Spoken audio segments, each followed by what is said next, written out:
Bagaimana ini dijadikan kacamata untuk menilai atau parameter untuk menilai di masyarakat. Jadi berdasarkan hadis ini, kita tidak bisa menyalahkan secara mutlak orang yang melakukan syam atau saum di hari kelahirannya.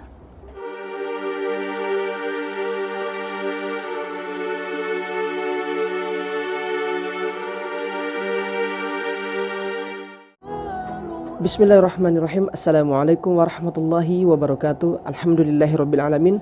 Wabihi nasta'in wala umurid dunia waddin. Wassalatu wassalamu ala asrafil anbiya wal mursalin. Wa ala alihi wa ashabihi wa man tabi'ahum bi ihsanin ila yaumiddin. Amma ba'd. Rabbi zidni ilman. Allahumma anfa'ni bima 'allamtani wa 'allimni ma yanfa'uni warzuqni ilman yanfa'uni. Ustaz Ahmad Soleh masih melanjutkan pembahasannya di kitab Syarah Riyadhus Shalihin, dan insyaallah pada kesempatan di sore hari ini tema yang dibahas adalah sunnahnya puasa pada hari Senin dan Kamis. Jadi mungkin sudah bertahun-tahun ikhwan dan akhwat setelah melaksanakan puasa Senin dan Kamis ini, tapi kita belum pernah bahas hadisnya, belum tahu keutamaan-keutamaan yang sesungguhnya. Insyaallah akan dibahas oleh guru kita Ustadz Ahmad Soleh.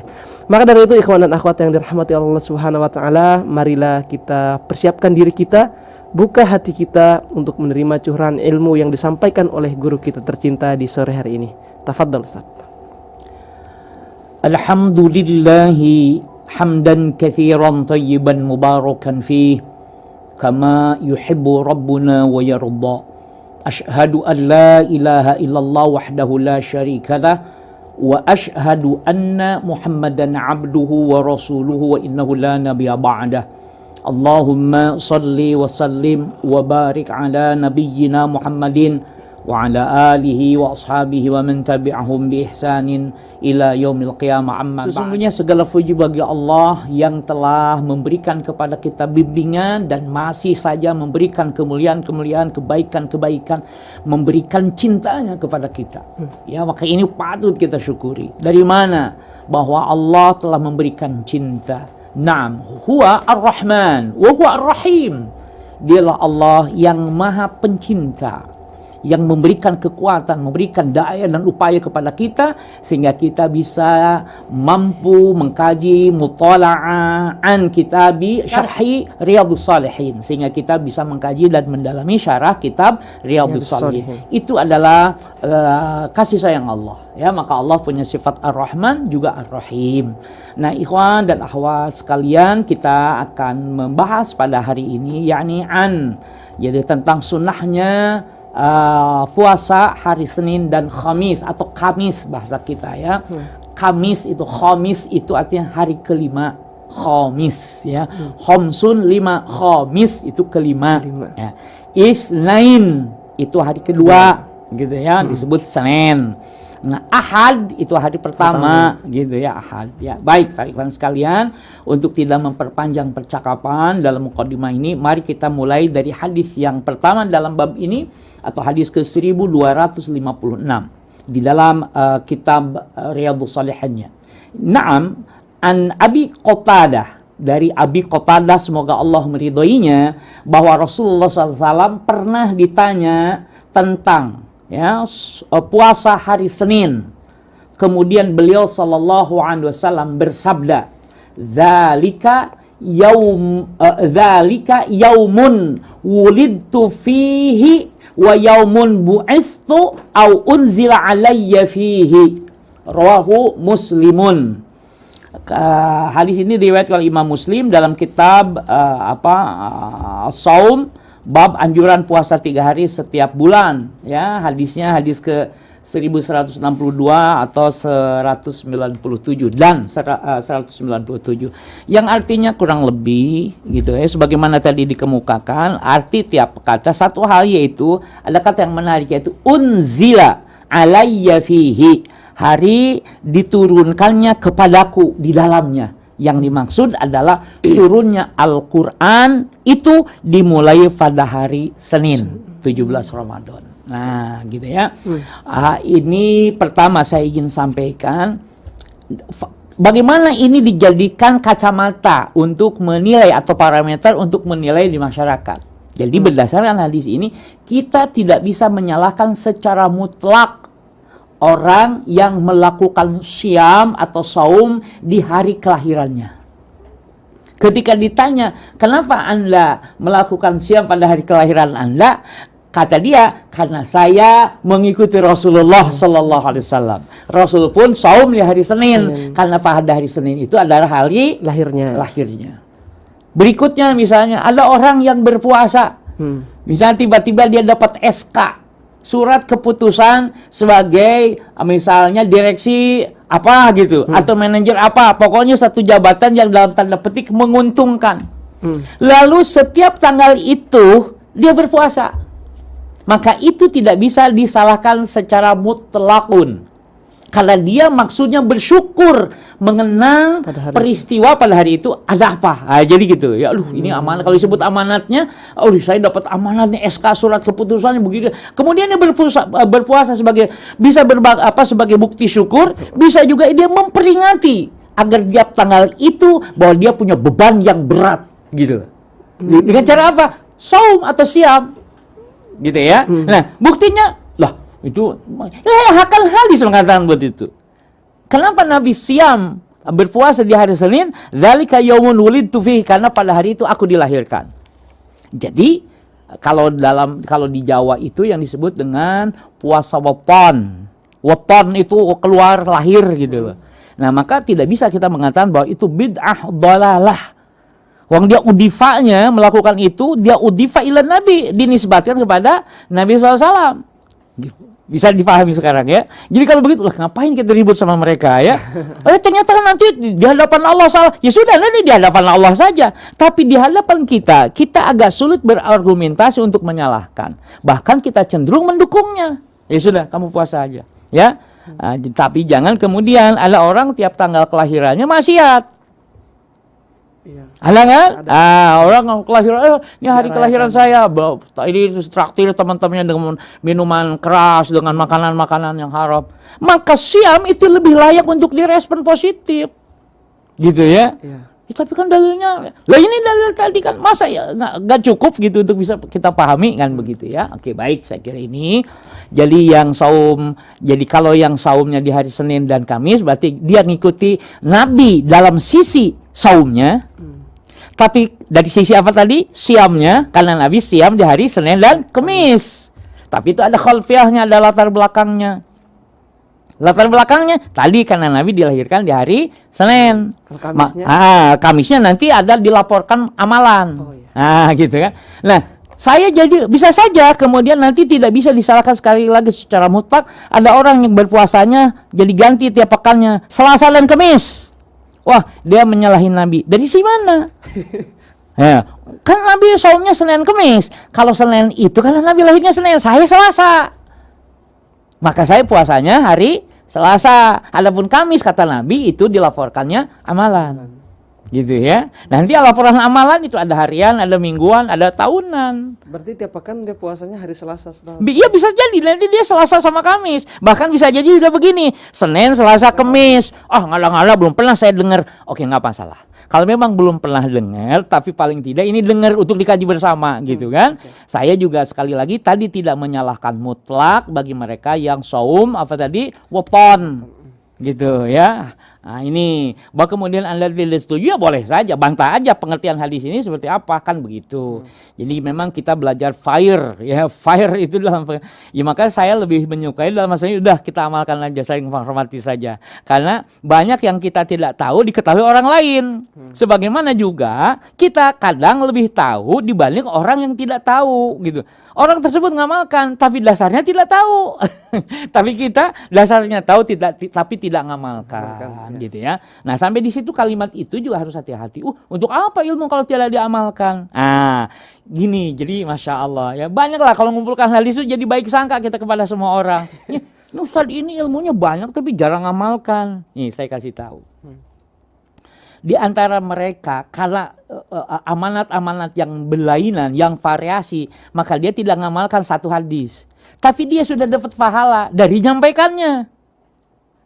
Nyampaikan hadis. Kemudian ada jamaah yang mendengar. Kemudian si jamaah itu puasa atau semakin takwa kepada Allah. Yang menyampaikan dapat pahala. Jangan lihat dengan tidak mengurangi pahala orang yang mengamalkannya. Tuh. Jadi di sini kelebihan dai itu di situ. Cuman di satu sisi itu terkadang ada orang yang ingin menyampaikan kebaikan, tapi dia belum melaksanakan kebaikan itu, Ustaz. Iya. Tapi dia khawatirnya terkena di surah As-Saff yang iya, gini. Nah, itu bagaimana? Nah. Tentu kita akan mendudukannya, ada yang hukumnya wajib, ada yang hukumnya mustahab atau nafilah. Kalau fardu, tidak pantas dia ngajak orang tapi dia tidak mengerjakan. Dosa dia kan. Tapi kalau mustahab yang disukai amalan alias bahasa kita sunnah atau nafilah tambahan, tidak mengapa. Baik. Misalnya, saya membahas tentang apa? Tahajud. Saya sendiri padahal jarang gitu misalnya. Kenapa Anda protes? Ustaz menyampaikan pinter aja tahajud. Sampai detail, sampai orang bisa begitu paham. Tapi Ustaz sendiri tidak tahajud. Bertakwalah engkau Ustaz kepada Allah. Saya bilang, jazakallah khair. Antum mencintai saya, memperingati kepada saya. Gitu kan? Ketahuilah bahwa saya adalah orang yang tidurnya sudah malam. Sehingga untuk tahajud, saya tidak bisa. Maka saya witir saja. Tahajud enggak saya. Kenapa? Karena tidurnya selalu malam. Bahkan saya bangun pun sudah adzan subuh gitu kan. Apa dosa saya? Mulai kan? Kalau sudah dikejar begitu kan jadi mulai bingung. Wong tidak tahajud juga orang tidak dosa. Gitu. Tapi orang yang mengerti fastabiqul khairat, dia berlomba-lomba. Meskipun fastabiqul khairat itu bukan antar kita umat Nabi Muhammad saja. Fastabiqul khairat itu sesungguhnya itu perlombaan umat Nabi Muhammad dengan umat-umat sebelumnya. Gitu ya, ini yang harus dipahami. Oke, baik. Jadi yang paling bagus adalah dia menjelaskan tahajud, dia sholat tahajud.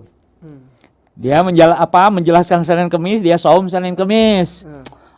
Si Fulan ini jelaskan Senin Kemis tapi Senin Kemis nggak puasa gitu.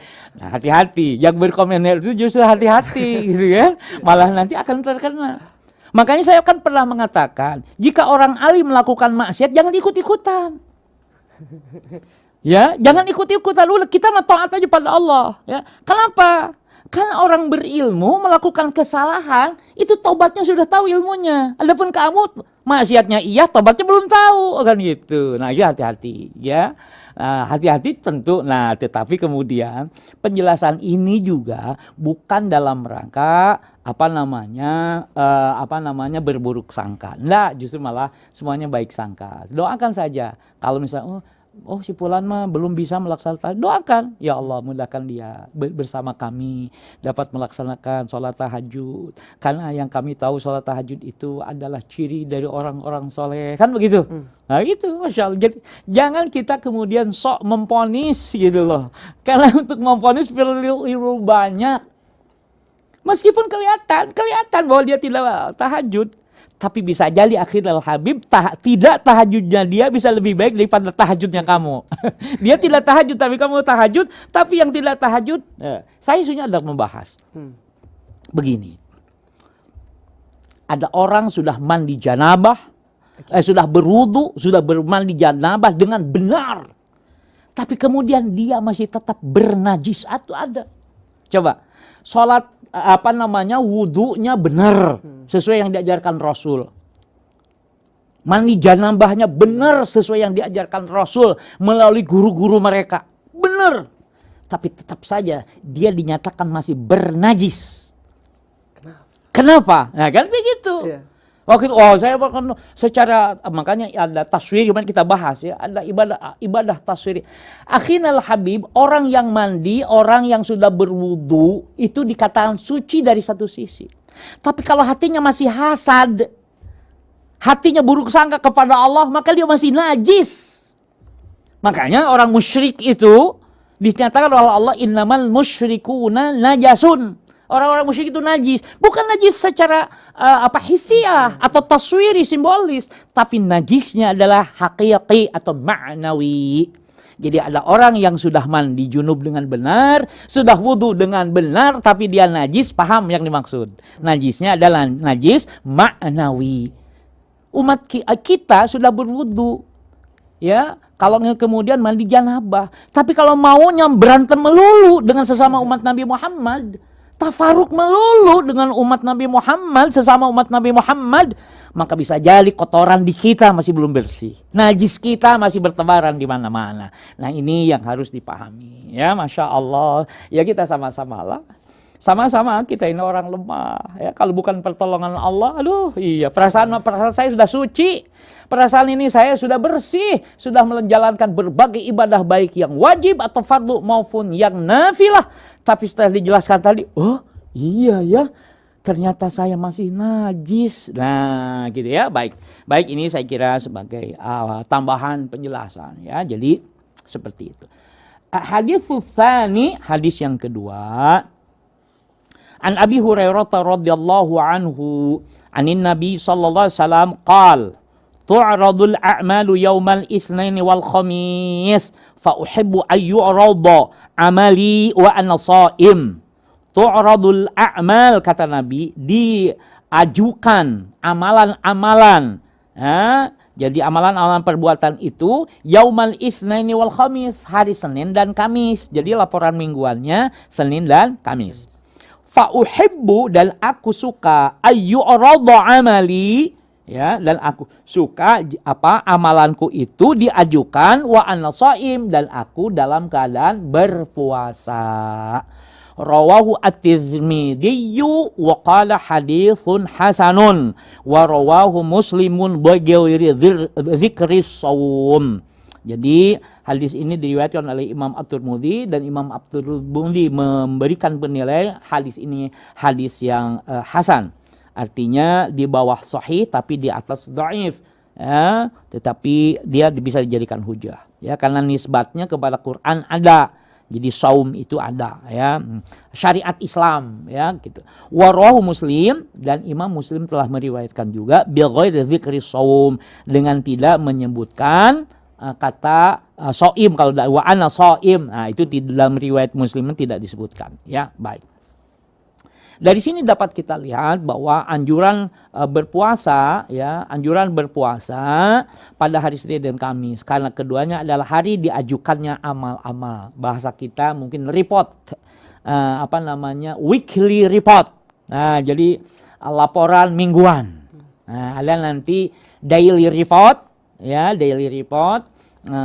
Daily report itu adalah di asar, ya, kemudian ada riwayat lagi mengatakan isya, ada lagi yang meriwayatkan subh, gitu, ya. Itu daily report, ini adalah weekly report. Adapun nanti yearly report, atau bukan yearly lah, terkenalnya apa ya, yang tahunan itu, ya. Oke, baik. Kemudian hadis ketiga, ikhwan dan akhwat yang sama-sama mengharap hidayah irsyad dan hidayah taufik serta ridha Allah Subhanahu wa taala. Hadis ketiga atau hadis ke 1258 ini, yakni an Ummul Mukminin Aisyah radhiyallahu anha, yakni an Siddiqah binti Siddiq, qalat kana Rasulullah sallallahu alaihi wasallam yataharra shaumal itsnaini wal khamis. Rawahu Tirmidzi wa qala haditsun hasan. Rasulullah SAW senantiasa bersungguh-sungguh dalam puasa Senin dan Kamis. Hadis ini diriwayatkan oleh Imam At-Tirmidzi, dan beliau mengatakan bahwa hadis ini hasan. Nah, yataharra, senantiasa bersungguh-sungguh, ya, maksudnya menjaga dengan disertai upaya keras dan perhatian. Inilah ikhwan dan akhwat tentang sunnahnya saum Senin dan Kamis dengan berbagai persoalannya tadi, ya. Maka oleh sebab itu saya ingin sampaikan, setiap ada peristiwa penting tidak masalah kita kemudian melakukan siam. Turunnya Quran di bulan apa? Ramadan. Ramadan dijadikan bulan berpuasa, ya, syahrus syam. Nabi mencontohkan kelahiran sebagai bukti syukurnya syam, ya kan, dengan alasan kemudian tadi bukan hanya kelahiran tapi juga ada peristiwa laporan. Ingin dilaporkan itu dalam waktu itu selalu ada, dan dia sedang saum. Bulan berikutnya dan dia sedang berpuasa. Hari berikutnya dan dia sedang berpuasa. Jadi laporan-laporan itu selalu dinyatakan bahwa dia sedang berpuasa, gitu. Masya Allah, ya. Nah, ini menarik sekali. Sesungguhnya ini adalah dorongan, al-haffu, motivasi bagi kita agar memperbanyak siam. Saya perlu katakan bahwa siam itu adalah level, misalnya kalau kita menyebut kesempurnaan ibadah itu sampai level 10. Nah, mengerjakan saumnya itu katakan baru level 7 gitu ya. Masih ada untuk bisa menyempurnakan jadi 10 itu ada level yang harus kita penuhi. Baik, saya kira ini saja sebagai pengantar dalam kajian kita pada sore hari ini. Semoga kita senantiasa dibimbing oleh Allah Subhanahu wa taala. Wa sallallahu ala nabiyyina Muhammadin walhamdulillahi rabbil alamin. Wallahu a'lam bis-shawab.